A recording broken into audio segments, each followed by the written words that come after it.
நாம இன்னைக்கு வந்திருக்கக்கூடிய இந்த திருக்கோயில் பார்த்தீங்க அப்படின்னா கிட்டத்தட்ட 1300 ஆண்டுகளுக்கு மேலே பழமையானது அப்படின்னு சொல்கிறாங்க.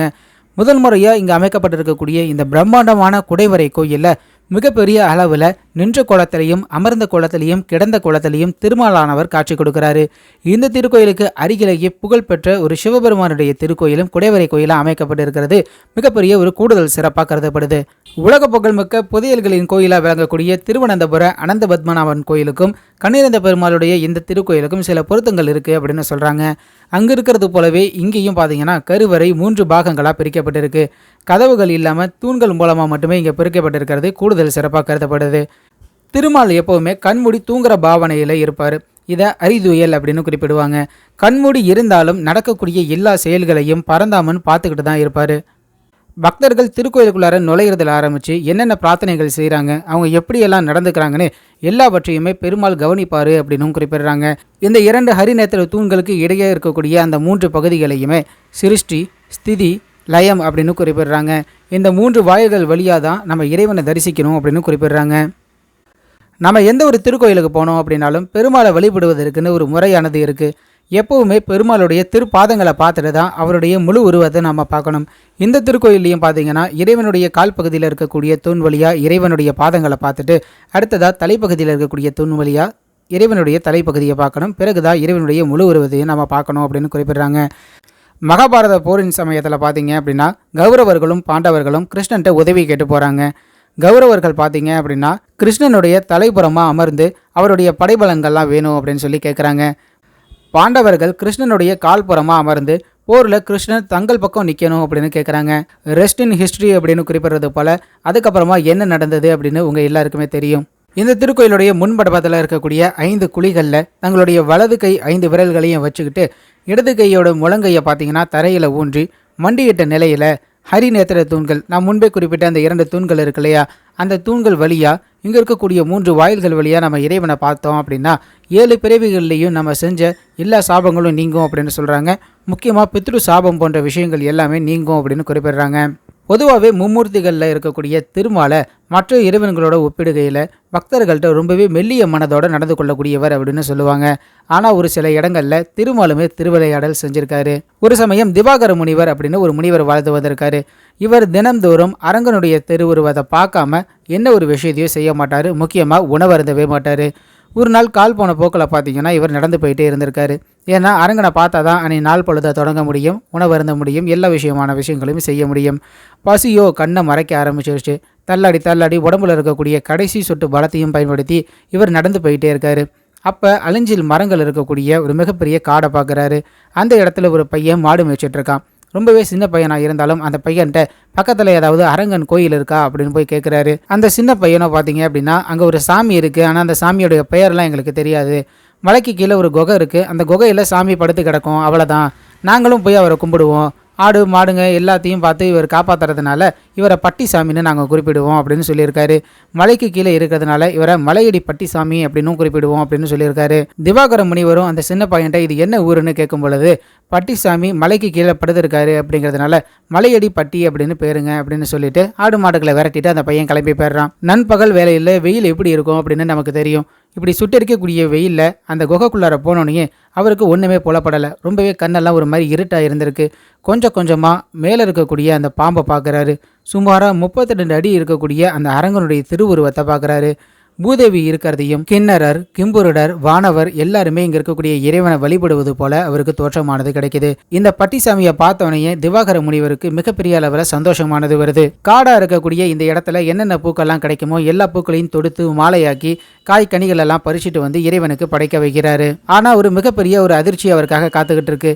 கொஞ்ச நேரத்துக்கு முன்னாடி 32 அடி நீளம் இருக்கக்கூடிய அந்த அரங்கன் அங்கே காணா போயிட்டாரு. அரங்கன் படுத்திருந்த இடம் பார்த்தீங்க அப்படின்னா காலியாக ஒரு நீண்ட படுக்கையாகவும் கல்லும் பாறையம்மா மட்டும்தான் அவருக்கு தெரியுது. இந்த பட்டிசாமி கோயிலுக்கு வழி சொன்ன சின்ன பையன் இருக்கான் இல்லையா, அந்த பையனை தேடி போய் என்னப்பா இங்கே இருந்த சாமியை காணும் அப்படின்னு கேட்குறப்ப அந்த பையனோ இந்த சாமியை தாங்க நாங்கள் பார்த்து வழிபடுவோன்னு அந்த பாறையே காமிக்கிறான். கொஞ்ச நேரத்தில் திவாகர முனிவர் எய்த்தாப்பில் நிற்கிற அந்த சின்ன பையன் யார் அப்படிங்கிற விஷயத்தை புரிஞ்சுக்கிறாரு. அரங்கனுக்கு படைக்கிறதுக்காக எடுத்துகிட்டு வந்த பழங்களையும் பூக்களையும் அந்த சின்ன பையனுக்கு முன்னாடி சமர்ப்பித்து அந்த பையனுடைய காலில் விழுந்து வணங்குறாரு. அந்த சமயம் சிறுவனாய் இருந்த பெருமாள் திவாகர முனிவரை எழுப்பி நின்ற கோலத்தில் புருஷோத்தமனாகவும், அமர்ந்த கோலத்தில் ஹயகிரீவர், நரசிம்மர் மற்றும் பரமபதநாதனாகவும் தன்னுடைய கோலங்களை அவருக்கு காமிக்கிறாரு. கிடந்த கோலத்தில் ரங்கநாதனாகவும் அவருக்கு காட்சி கொடுக்குறாரு. பின்னர் இங்கே இருக்கக்கூடிய இந்த மிகப்பெரிய மலையாக மாறி அவருக்கு காட்சி கொடுக்குறாரு. திவாகர முனிவர் வேண்டிக் கொண்டதன்படி எல்லாருடைய கண்ணுக்கும் மிகப்பெரிய அளவில் தொலைவிலிருந்தே தெரியக்கூடிய வகையில் கண்ணெறிந்த பெருமாளா இந்த திருக்கோயிலை அவர் அருள் பாலிக்கிறாரு. இந்த திருக்கோயிலுக்கு நம்ம போகக்கூடிய வழியிலேயே தூரத்திலிருந்து பார்த்தோம் அப்படின்னா பெருமாள் படுத்திருக்கிறது போல இருக்கும் அப்படின்னு சொல்றாங்க. தொடக்க காலங்களில் மலையையே பெருமாளா நினைச்சு வழிபட்டு வந்திருந்திருக்காங்க. பின்னாடி குடைவரை கோயில்களை ஏற்படுத்தி திவாகர முனிவருக்கு காட்சி கொடுத்தது போலவே எல்லா விதமான திருவுருவங்களும் இந்த குடைவரை கோயிலில் அமைக்கப்பட்டு இப்போதைக்கு நாம் பார்க்கக்கூடிய இந்த திருக்கோயிலா உருவாகியிருக்கு. திவாகர முனிவரோடு இந்த திருக்கோயில் வரலாறானது தொடர்புடையதாக இருக்கிறதுனால புதையல்களின் கோயிலாக இருக்கக்கூடிய திருவனந்தபுரத்துக்கு முன்னாடியே இந்த திருக்கோயில் இங்கே தோன்றியிருக்கலாம் அப்படின்னு சொல்கிறாங்க. திவாகர முனிவருக்கு இறைவன் எப்படியெல்லாம் காட்சி கொடுத்தாருன்னு நான் குறிப்பிட்டிருந்தேன். நின்ற கோலத்தில் புருஷோத்தமனாகவும், அமர்ந்த கோலத்தில் ஹயகிரீவராகவும், நரசிம்மர் மற்றும் பரமபாதநாதனாகவும், கிடந்த கோலத்தில் ரங்கநாதனாகவும் பெருமாள் அவருக்கு காட்சி கொடுத்திருக்காரு. ஆதிசேஷன் மேலே பள்ளி கொண்டிருக்கக்கூடிய அரங்கனின் திருவடிக்கு அருகே பார்த்தீங்கன்னா பூதேவியானவங்க இருப்பாங்க. நாபி கமலத்தில் பிரம்மாவும், சுற்றிலும் பார்த்தீங்கன்னா அஸ்வினி தேவர்கள், கிண்ணனர்கள், கிம்புரடர்கள், அப்சரசுகள்னு மிகப்பெரிய அளவில் ஒரு பெரிய சூழ இருக்கும். திவாகர முனிவருக்கு இறைவன் காட்சி கொடுத்தபடி இருக்காரு. பெருமாளுக்கு அருகிலேயே பார்த்தீங்க அப்படின்னா திவாகர முனிவர் அமர்ந்திருக்கிறது போல இங்கே வடிக்கப்பட்டிருக்கு. அரங்கனுடைய திருமார்பில் பார்த்தீங்கன்னா ஒரு லட்சுமி தேவி இருப்பாங்க. பெருமாள் மற்றும் வைகுண்டநாதருக்கு அருகே பார்த்தீங்கன்னா தேவி பூதேவின்னு 2 தேவிகளும் 2 பேர் இருப்பாங்க. லக்ஷ்மி நாராயணருடைய மடியில் பார்த்தீங்கன்னா ஒரு லக்ஷ்மி இருப்பாங்க. தனி கோயிலாக கமலவல்லி தாயாராக ஒரு லக்ஷ்மியானவங்க இருக்காங்க. தீபஸ்தம்பத்துக்கு அருகிலேயே பார்த்தீங்கன்னா ஒருத்தவங்க தீபலட்சுமியாக இருக்காங்க. இப்படி 8 லட்சுமிகளும் ஒரே இடத்துல இங்கே இருக்கிறதுனால இங்கு வழிபட்டீங்க அப்படின்னா எல்லா விதமான செல்வ வளங்களும் உங்களுக்கு கிடைக்கும் அப்படின்னு சொல்கிறாங்க. இறைவனுடைய சன்னதிக்கு நேரெதிரே பார்த்தீங்க அப்படின்னா தனி ஒரு மண்டபத்தில் நாதமுனிகளும், உடையவரும், திருமங்கையாழ்வாரும், பிக்ஷவசேனரும் எல்லாருமே இருக்காங்க. பொதுவாகவே கண்ணெறிந்த பெருமாள் திருக்கோயிலுக்கு கண் மற்றும் இதயம் தொடர்பான நோய்கள் இருக்கக்கூடியவங்க வேண்டிக்கிறாங்க. இப்படி வேண்டிக்கக்கூடிய பக்தர்களுக்கு அவங்களோட உடலானது நலமடையுது அப்படின்ற நம்பிக்கையோட மற்ற பக்தர்களையும் அழைச்சி வராங்க. பொதுவாகவே இங்கே இருக்கக்கூடிய இறைவனை நீங்கள் தரிசிச்சிங்க அப்படின்னா கண் திருஷ்டி, பில்லி சூனியம், ஏவல் மற்றும் எல்லா விதமான தோஷங்களுமே நீங்கும் அப்படின்னு சொல்கிறாங்க. முக்கியமாக முன்பே குறிப்பிட்டது போல் பார்வை குறைபாடுகள் இருக்கிறவங்க இங்கே இருக்கக்கூடிய இறைவனை வழிபட்டீங்க அப்படின்னா பார்வை சீராகும் அப்படின்னு சொல்கிறாங்க. பௌர்ணமி நாட்களில் இந்த தளத்தில் இருக்கக்கூடிய இறைவனை வழிபட்டுட்டு இந்த தளத்தை முழுமையாக நீங்கள் கிரிவலம் போல் வலம் வந்தீங்க அப்படின்னா பூர்வ ஜென்மத்தில் நீங்கள் செய்த புண்ணியம் கூட உங்களுக்கு கிடைக்கும் அப்படின்னு சொல்கிறாங்க. செல்வங்களுக்கெல்லாம் இறைவியாக இருக்கக்கூடிய மகாலட்சுமியின் கணவனான பரந்தாமனை செவ்வாய், வெள்ளி, சனி, ஞாயிறு ஆகிய நாட்கள்லையும், ஏகாதசி, மாதப்பிறப்பு நாட்கள், சிரவண விரதம் போன்ற நாட்களில் தான் வழிபட்டீங்க அப்படின்னா உங்களுடைய குடும்பங்களில் இருக்கக்கூடிய அனைத்து விதமான துன்பங்களும் நீங்கி உங்களுடைய வாழ்க்கையில் இருக்கக்கூடிய அல்லல்கள்லாம் நீங்கி மிகப்பெரிய அளவில் குபேரனுடைய சம்பத்துகள் அனைத்தும் உங்களுக்கு கிடைக்கும் அப்படின்னு சொல்கிறாங்க. புரட்டாசி நாட்கள்லையும், தை, வெள்ளிக்கிழமை நாட்கள்லையும், ஆடி, தீபாவளி, கார்த்திகை, சனிக்கிழமைகள் போன்ற இறைவனுக்கு உகந்த எல்லா நாட்களையுமே இங்கு சிறப்பு பூஜைகளானது நடத்தப்படுது. இந்த திருக்கோயிலுக்கு நேர் எதிரே பாறைகளுக்கு இடையே பார்த்தீங்க அப்படின்னா மிகப்பெரிய அளவில் பிரம்மாண்டமான ஒரு திருக்குளமானது இருக்குது. இந்த திருக்குளத்தை ரொம்பவே சக்தி வாய்ந்தது அப்படின்னு குறிப்பிடுறாங்க. இங்கே இருக்கக்கூடிய இந்த தீர்த்தத்தை பக்தர்கள் தங்களுடைய கால் படாமல் மிக பார்த்து பத்திரமா எடுத்துகிட்டு போய் இந்த திருக்கோயிலில் இருக்கக்கூடிய 2 தல விருட்சங்கள், அதாவது அலிஞ்சில் விருட்சமும் அதன் அருகிலேயே இருக்கக்கூடிய வில்வ விருட்சத்திற்கும் ஊற்றி மிகப்பெரிய கிடைப்பதற்கரிய பேரினை பெறுகிறாங்க அப்படின்னு சொல்கிறாங்க. இன்றைக்குமே வரக்கூடிய பக்தர்கள் இங்கே இருக்கக்கூடிய தண்ணியை எடுத்து தங்களுடைய தலைகளில் தெளிச்சுக்கிட்டு பிறகு தான் திருக்கோயிலுக்குள்ளார போகிறத நம்மளால் பார்க்க முடியும். இங்கே இருக்கக்கூடிய இந்த 2 தல விருட்சங்களுக்கும் வரக்கூடிய பக்தர்கள் தங்களுடைய கரங்களால் அரைத்த மஞ்சளை பூசி அதன் மேலே குங்கும பொட்டுகளெல்லாம் இட்டு வணங்கி வராங்க. இதன் மூலியமாக லக்ஷ்மியோடைய அருள் கிட்டும் அப்படின்னு சொல்கிறாங்க. கூடவே திருமண தடையானது விலகும் அப்படின்னு சொல்கிறாங்க. இந்த திருக்கோயிலுக்கு நம்ம உள் நுழைவதற்கு முன்பே பார்த்தீங்கன்னா நம்மளுடைய வலதுபுறமாக விநாயகர் தனி ஒரு மாடத்தில் வரும் பக்தர்களுக்கு அருள் பாலிக்கிறாரு. கண்ணெறிந்த பெருமாள் திருக்கோயிலுக்கு அருகிலேயே சிவபெருமானுக்காக ஒரு குடைவரை கோயிலானது கட்டப்பட்டிருக்கு. சப்த மாதர்களும் மிகப்பட்ட புடைப்பு சிற்பங்களும் இந்த திருக்கோயிலில் இருக்குது. இந்த திருக்கோயிலுடைய இறைவனுடைய பெயர் அருள்மிகு வாகீஸ்வரர் அப்படின்னு குறிப்பிடுறாங்க. வாகீஸ்வரர் அப்படிங்கிற பெயரை கேட்டோடனே எல்லாருடைய நினைவுக்கும் வரக்கூடிய முக்கியமான ஒரு ஆள் அப்படின்னா தேவார திருப்பதிகங்களை பாடின அப்பர் எனப்படும் திருநாவுக்கரசர் அப்படின்னு சொல்லலாம். ஏன்னா திருநாவுக்கரசரையும் வாகீஸ்வரர் அப்படின்னு அழைப்பாங்க. மருள் நீக்கியார்னு ஏற்பெயர் கொண்ட இந்த திருநாவுக்கரசர் சமண மதத்தில் சேர்ந்து அங்கே முக்கிய புருஷராக இருக்கார். இவரை தர்மசேனர் அப்படின்னு சமண மதத்தில் இருக்கிறவங்கலாம் அழைச்சிருக்காங்க. சில காலம் கழிச்சு பார்த்தீங்க அப்படின்னா சில பல காரணங்களுக்காக திரும்பவும் அவர் சைவ மதத்துக்கே திரும்புகிறாரு. திருப்பதிகை திருத்தலத்தில் தன்னுடைய முதலாவது தேவார திருப்பதிகத்தை பாடியவுடன் பரமேஸ்வரனுடைய வாக்கையே அசரீரியாக எழுந்து அவருக்கு நாவுக்கரசு அப்படின்னு பெயரை சூட்டியதாக சொல்லப்படுது. நாவுக்கெல்லாம் அரசனாக இருக்கிறதுனால இவரை நாவுக்கு அரசன் அப்படின்னு குறிப்பிட்டிருக்காங்க. இதே பெயரை சமஸ்கிருதத்தில் வாக்கு ஈசர் அப்படின்னு குறிப்பிடுவாங்க. அதாவது வாக் அப்படின்னா சொல்லு, ஈசர் அப்படின்னா அரசர், அதை வாகீசர் அப்படின்னு குறிப்பிட்டிருக்காங்க. திருநாவுக்கரசர் அப்படின்னாலும் வாகீசர் அப்படின்னாலும் ஒரே பொருள் தான். இந்த நிகழ்விற்கு பிறகுதான் திருஞான சம்பந்தர் திருநாவுக்கரசரை அப்பர் அப்படின்னு மரியாதை நிமித்தமாக அழைக்கிறாரு. இரண்டாம் நந்திவர்மா காலத்தில் பார்த்தீங்கன்னா கிபி 731 795 வரைக்கும் சிவ மரபுகளில் லகுலிச பாசுபாதம்னு ஒரு மரபானது பின்பற்றப்பட்டு வந்திருக்கு. தமிழகத்தில் இந்த சித்தாந்தத்தை பார்த்தீங்க அப்படின்னா மிகப்பெரிய அளவில் தஞ்சை சுற்று வட்டாரங்களில் பின்பற்றி இருக்கிறதா சொல்கிறாங்க. சமீபத்தில் கூட தஞ்சைக்கு அருகே இருக்கக்கூடிய வீரசிங்கம்பேட்டையில் ஒரு வாகீஸ்வருடைய சிற்பமானது கண்டெடுக்கப்பட்டிருக்கு. இந்த லகுலிச பாசுபதம் பார்த்தீங்க அப்படின்னா சிவபெருமான முழுமுதற் இறைவனாக வழிபடக்கூடிய ஒரு பாசுபத பிரிவு. சைவ பிரிவிலேயே நகுலிச பாசுபதம் அப்படின்னு இதை அழைக்கிறாங்க. நகுலிச தத்துவம் அப்படின்னு கூட கூப்பிடுறாங்க. இந்த பிரிவை அமைத்தவருடைய பெயர் நகலீசர். இவருடைய பெயராலேயே தான் இந்த பாசுபதமானது நகுலிச பாசுபதம் அப்படின்னு அழைக்கப்படுது. இந்த நகலீசர் பார்த்தீங்க அப்படின்னா பசுபதத்தினையே தோற்றுவித்த கண்டருடைய சீடராகவும் இருந்திருக்காரு. காரியம், காரணம், சமய நடத்தை, யோகம், துன்ப நீக்கம்னு வெறும் 5 அர்த்தத்தினை இந்த சமயமானது கொண்டிருந்ததா சொல்கிறாங்க. இந்த வாகீஸ்வரரை பார்த்தீங்க அப்படின்னா 4 முகங்களோடையும் 4 கரங்களோடையும் மிகப்பெரிய ஒரு தாமரை பீடத்தின் மேலே ஒரு காலை மடிச்சு இன்னொரு கால் மேலே போட்ட நிலையில் அமர்ந்த நிலையில் இருக்காரு. மலையடிப்பட்டியில் அமைந்திருக்கக்கூடிய வாகீஸ்வரர் திருக்கோயில், அதாவது நாம் இன்னைக்கு வந்திருக்கக்கூடிய இந்த குடைவரை கோயில் பார்த்தீங்க அப்படின்னா திருமால் மற்றும் சிவன் இவங்க 2 பேருக்குமே பார்த்தீங்கன்னா ஒரே தாய் மலையிலிருந்து தான் எடுத்து குடைவரையாக செய்திருக்காங்க. வாகீஸ்வரர் இறைவனுக்கு முன்னிலையில் இருக்கக்கூடிய நந்தியம்பெருமான் பார்த்தீங்க அப்படின்னா தாய்ப்பாறையிலிருந்து வெட்டி தனியாக செய்யப்பட்டது கிடையாது, பாறையோட ஒன்றாகவே இணைந்ததாக இருக்குது. பெரிய கற்களால் ஆன ஒரு மேடையும் இந்த திருக்கோயிலில் இருக்குது. சன்னதியோடைய நுழைவாயிலையே பார்த்தீங்க அப்படின்னா 2 துவார பாலகர்கள் இருக்காங்க. துவாரபாலர்கள் இருவருமே பார்த்தீங்க அப்படின்னா ஆயுதம் ஏந்தியவங்களாக இருக்காங்க. இடதுபுறத்தில் இருக்கக்கூடிய துவாரபாலகர் திரிசூலத்தையும், வலதுபுறத்தில் இருக்கக்கூடிய துவாரபாலகர் மலுவை அதாவது கோடாரியையும் கையில் கொண்டவங்களாக இருக்காங்க.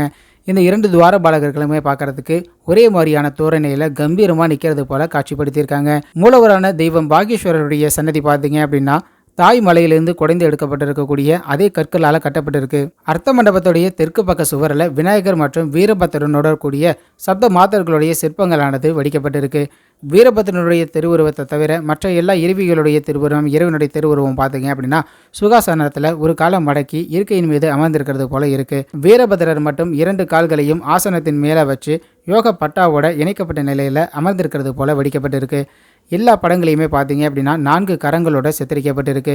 ஒவ்வொரு மாத்திரிகாக்களுக்கும் பார்த்தீங்க அப்படின்னா அவங்களுக்கு பின்னாடி அந்தந்த கொடிகளும் சித்தரிக்கப்பட்டிருக்கிறது ஒரு கூடுதல் சிறப்பாக விளங்குது. அர்த்த மண்டபத்துடைய மேற்கு பக்கவாட்டு சுவரில் பார்த்தீங்கன்னா 3 அடிப்படையான சிற்பங்களானது இருக்குது. தாமரை பீடத்தின் மேலே நிற்கக்கூடிய வகையில் துர்க்கை அம்மனுடைய சிற்பமானது இருக்குது. அடித்தளத்தில் வடக்கு மூலையில் பார்த்தீங்க அப்படின்னா 8 ஆயுதங்கள், இது மட்டும் இல்லாமல் இன்னும் பல ஆயுதங்களோட மிகப்பெரிய அளவில் பிரம்மாண்டமாக ஒரு கோவத்தோட மகிஷாசுரனை பார்த்த மாதிரி அம்மன் நிற்கிறது போல வடிக்கப்பட்டிருக்கு. அருகிலேயே பார்த்தீங்க அப்படின்னா தரையோட 2 புறமும் பக்தர்கள் அமர்ந்திருக்கிறது போல காட்சிப்படுத்தப்பட்டிருக்கு. விஷ்ணு மற்றும் சிவனோட ஒருங்கிணைந்த வடிவமாக கருதப்படக்கூடியது தான் ஹரிஹரா. இந்த சிற்பம் பார்த்தீங்கன்னா மைய சிற்பமாக அமைந்திருக்கு. இந்த ஹரிஹரால இடதுபுறம் பார்த்தீங்க அப்படின்னா விஷ்ணு பகவான் இருக்காரு, வலதுபுறம் சிவபெருமானவர் இருக்காரு. இவருடைய மேல் கரங்களில் பார்த்தீங்க அப்படின்னா சங்கானது இருக்கு, பக்கத்திலேயே பரசு அதாவது கோடாரியானது இருக்கு. கீழ்கைகள் பார்த்தீங்க அப்படின்னா இடுப்பு மேலே ஓய்வெடுக்கிற நிலையில இருக்கு. மற்றொரு கை அபயமுத்திரையை காமிச்ச நிலையில இருக்கு. சிற்பத்தோட மேலே பார்த்தீங்க அப்படின்னா சூரியன் மற்றும் சந்திரர்கள்னு 2 பறக்கும் உருவங்களும் இருக்கு. தெற்கு மூலையில் பார்த்தீங்க அப்படின்னா முருகப்பெருமானுடைய வடிவமான பிரம்மசாஸ்தாவை குறிக்கிற வகையில் ஒரு சிற்பமானது இருக்கு. இந்த சிற்பமானது 4 கரங்களை கொண்டதாக சித்தரிக்கப்பட்டிருக்கு. மேல்கரம் பார்த்தீங்க அப்படின்னா ஈட்டியை பிடிச்ச மாதிரியும் அக்ஷமாலையை பிடிச்ச மாதிரியும் இருக்கு. கீழ்கரங்களில் ஒன்று பார்த்தீங்கன்னா இடுப்பு மேலே ஓய்வெடுக்கிற நிலையிலையும், மற்றொரு கை பார்த்தீங்க அப்படின்னா அபயமுத்திரையை காமிக்கக்கூடிய நிலையிலையும் காட்சிப்படுத்தப்பட்டிருக்கு. வடக்கு சுவரில் பார்த்தீங்க அப்படின்னா சண்டிகேஸ்வரருடைய மற்றொரு மூலவர் உருவமானது இருக்கு. சண்டிகேஸ்வரர் தன்னுடைய கரங்களில் கோடாரியை ஏந்தியபடி 2 கரங்களோட காட்டப்பட்டிருக்காரு. வளாகத்தில் 2 பிற்கால கட்டமைப்புகள் இருக்குது அப்படின்னு குறிப்பிட்டிருக்காங்க. வாகீஸ்வரருடைய திருக்கோயிலானது கருவறை, அர்த்த மண்டபம், முக மண்டபம்னு 3 பகுதிகளாக பிரிக்கப்பட்டிருக்கு. வடமேற்கு மூலையில் காணப்படக்கூடிய அமைப்பு பார்த்தீங்க அப்படின்னா இன்றைய காலத்தில் மடப்பள்ளியாக செயல்பட்டு வருது அப்படின்னு குறிப்பிடுறாங்க. வடகிழக்கு மூலையில் காணப்படக்கூடிய அம்பாளுடைய சன்னதியானது தெற்கு நோக்கியதாக அமைந்திருக்கு. இங்கே இருக்கக்கூடிய இறைவியை வடிவுள்ள மங்கை அப்படின்னு அழைக்கிறாங்க. வடிவுள்ள மங்கை அம்மனுடைய சன்னதியானது பார்த்தீங்கன்னா முகமண்டபம், கருவறைன்னு 2 வகைகளை கொண்டதாக இருக்குது. இங்கே அருள் பாலிக்கக்கூடிய இறைவியான வடிவுள்ள மங்கை நின்ற தோரணையில் இருக்காங்க. கைகளில் பார்த்தீங்க அப்படின்னா தாமரைகளையும், கீழ்கைகளில் அபய முத்திரையையும் வரத முத்திரையையும் பக்தர்களுக்கு கொண்டு அருள் பாலிக்கிறாங்க. முகமண்டபத்தில் பார்த்தீங்க அப்படின்னா நர்த்தன கணபதிக்கு தனி ஒரு சின்ன ஒரு சிற்பமானது இருக்குது. இந்த திருக்கோயிலுடைய வளாகத்தை பொறுத்த வரைக்கும் சுற்றியும் பார்த்தீங்க அப்படின்னா மிகப்பெரிய அளவில் பாழடைந்த சுற்று சுவர்களுடைய எச்சங்கள் இன்றைக்கும் நம்மளால் பார்க்க முடியுது. இந்த திருக்கோயிலில் 730களில் கோவன் சாத்தன் அப்படின்ற விடல் விடுகு முத்தரையர் இந்த மலையை கொடைஞ்சி இந்த குடைவரை கோயிலை அமைச்சாங்க அப்படின்னு குறிப்பிட்டிருக்காங்க. இது மட்டும் இல்லாமல் 770லிருந்து 826 வரைக்கும் ஆண்ட நந்திவர்ம பல்லவனுடைய கல்வெட்டு கூட இந்த திருக்கோயிலில் இருக்குது. இந்த திருக்கோயில் பிரதான இறைவனை வாகீஸ்வரர் ஆலந்துறை மகாதேவர்னு குறிப்பிடுறாங்க. இறைவனான ஆலந்துறை மகாதேவனுடைய பெயராலேயே ஆலந்தூர் தளி அப்படின்னு இந்த ஊரானது அழைக்கப்படுது. இந்த திருக்கோயிலானது மலையோட வடக்கு முகப்பில் தோண்டி எடுத்து குடைவரையாக கட்டப்பட்டிருக்கு. கண்ணீரிந்த பெருமலையும் வாகீசரையும் ஒரு சேர ஒரே தளத்தில் நம்ம தரிசிக்கிறதோட மட்டும் இல்லாமல் இங்கே பழமையான மலை குன்றுகளும் இருக்குது. வார விடுமுறை நாட்களில் குழந்தைகளோட இந்த திருக்கோயிலுக்கு நீங்கள் வரீங்க அப்படின்னா தாராளமாக சிறிது நேரம் மலை குன்றுகளில் நீங்கள் செலவு பண்ணலாம். எந்த ஒரு திருக்கோயிலாக இருந்தாலும் அந்த திருக்கோயிலை வெறும் ஆன்மீக நோக்கத்திற்காக மட்டும் பார்க்காம அந்த திருக்கோயிலுக்குள்ளார இருக்கக்கூடிய வரலாற்று பொக்கிஷங்களையும் நம்ம பார்க்கணும். அந்த வகையில் பல திருக்கோயில்களை பற்றின அரிய தகவல்களை வரலாற்று பொக்கிஷங்களாக நம்மளுடைய யாத்ரீகன் சேனலில் அப்லோட் பண்ணியிருக்கோம். தவறாமல் யாத்ரீகன் ஒய்டி அப்படின்ற சேனல்லையும் பாருங்கள். இந்த திருக்கோயில்களானது தினமும் காலை 7 மணியிலிருந்து 12 மணி வரையும் மாலை 4 மணியிலிருந்து 6:30 மணி வரைக்கும் திறந்திருக்கும் அப்படின்னு சொல்கிறாங்க. நீங்கள் இந்த திருக்கோயிலுக்கு எளிமையாக வந்தடைவதற்கு புதுக்கோட்டையிலிருந்து சுமாராக 40-41 கிலோமீட்டர் தொலைவில் இந்த திருக்கோயிலானது அமைந்திருக்கு. திருச்சியிலேருந்து நீங்கள் வரீங்க அப்படின்னா உங்களுக்கு 35வது கிலோமீட்டரில் இந்த திருக்கோயிலானது அமைந்திருக்கும். தஞ்சாவூர்லேருந்து வரீங்க அப்படின்னா உங்களுடைய 40வது கிலோமீட்டரில் இந்த திருக்கோயிலானது அமைந்திருக்கும். உங்களுக்கு எல்லாருமே எளிமையாக வருவதற்கு இந்த திருக்கோயிலுடைய கூகுள் மேப் லிங்க் ஆனது இந்த வீடியோவோட டிஸ்கிரிப்ஷனில் கொடுக்கப்பட்டிருக்கு. யாத்ரீகனின் ஆன்மீக யாத்திரை தொடரும்.